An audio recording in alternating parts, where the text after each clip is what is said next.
कभी कभी जिंदगी अचानक ऐसा मोड़ ले लेती है जिसकी हमने कभी कल्पना भी नहीं की होती। जिस इंसान पर हम सबसे ज्यादा भरोसा करते हैं वही अचानक हमें छोड़कर चला जाता है।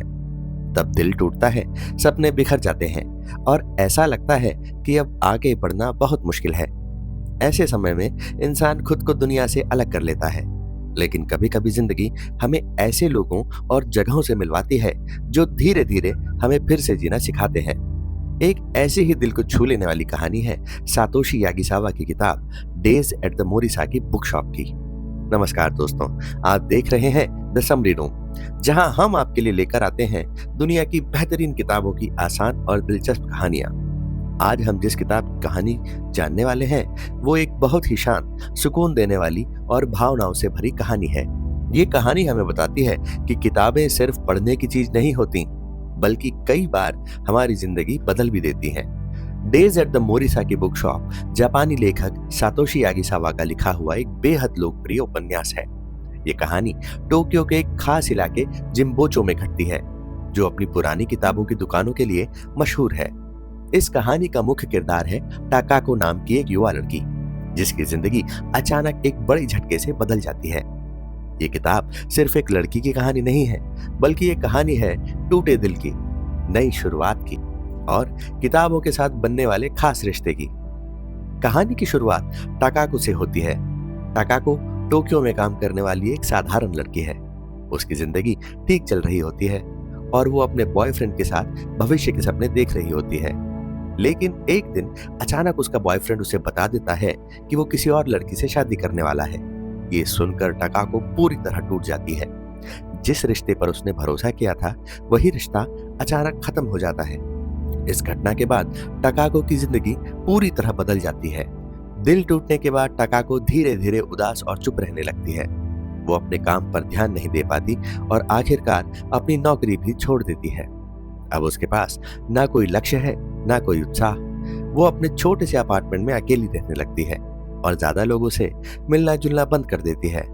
उसे लगता है कि जिंदगी में अब कुछ खास बचा ही नहीं है। इसी समय उसकी जिंदगी में एक नया मोड़ आता है। टाकाको के चाचा सतोरू मोरिसाकी उससे संपर्क करते हैं।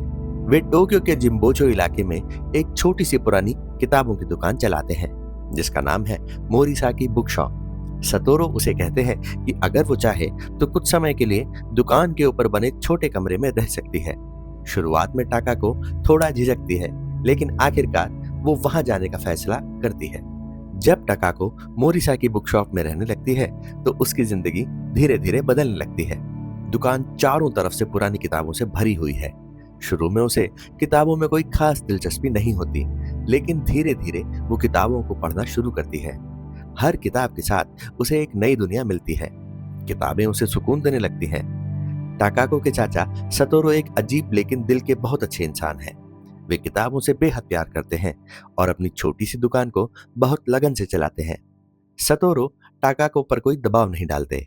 वे बस उसे समय देते हैं ताकि वो धीरे धीरे अपने दुख से बाहर आ सके। उनके साथ रहते हुए टाकाको को एक नई तरह की शांति महसूस होने लगती है।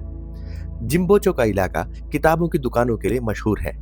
यहाँ हर तरफ पुरानी किताबों की खुशबू, शांत गलियां और किताबों के शौकीन लोग दिखाई देते हैं। इस माहौल में रहते हुए टाकाको धीरे धीरे खुद को फिर से खोजने लगती है। वो नए लोगों से मिलती है, नई किताबें पढ़ती है और जिंदगी को एक अलग नजरिए से देखने लगती है। कहानी में आगे चलकर टाकाको को अपने चाचा की जिंदगी के बारे में भी कुछ पता चलता है। सतोरू की भी एक समय शादी हुई थी, लेकिन उनकी पत्नी अचानक उन्हें छोड़कर चली गई थी।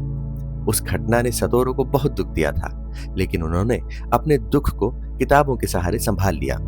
अब टाकाको समझ पाती है कि उसके चाचा उसकी स्थिति को इतनी अच्छी तरह क्यों समझते हैं। समय के साथ टाकाको का दिल धीरे धीरे ठीक होने लगता है। अब वो पहले जैसी उदास लड़की नहीं रहती। किताबों के बीच रहते हुए उसने खुद को फिर से मजबूत बनाना सीख लिया है। वो समझने लगी है कि जिंदगी में हर दर्द हमेशा के लिए नहीं रहता। कभी कभी वही दर्द हमें एक नई दिशा भी दे देता है। Days at the Morisaki book shop हमें कई खूबसूरत बातें सिखाती है। ये कहानी बताती है कि दिल टूटना जिंदगी का अंत नहीं होता। कभी कभी नई शुरुआत सबसे अनपेक्षित जगहों पर मिलती है। किताबें सिर्फ कहानियां नहीं सुनाती, वे हमें समझने और बदलने में भी मदद करती हैं। ये कहानी बहुत शांत और सुकून देने वाली है। जो हमें ये याद दिलाती है कि धीरे धीरे ही सही, लेकिन हर इंसान फिर से खड़ा हो सकता है। तो दोस्तों, ये थी सातोशी यागिसावा की किताब डेज एट द मोरिसा की बुक शॉप की कहानी। अगर आपको ये कहानी पसंद आई हो तो हम आपको जरूर सलाह देंगे कि आप इस किताब को खुद पढ़ें। आप इसे डिस्क्रिप्शन में दिए गए लिंक से खरीद सकते हैं। और अगर आपको हमारी ये वीडियो अच्छी लगी हो तो कृपया वीडियो को लाइक करें, अपने दोस्तों के साथ शेयर करें और हमारे चैनल द समरी रूम को सब्सक्राइब करना ना भूलें, ताकि आपको ऐसी ही शानदार किताबों की कहानियां सबसे पहले मिलती रहें। मिलते हैं अगली वीडियो में एक और नई और दिलचस्प किताब के साथ। धन्यवाद।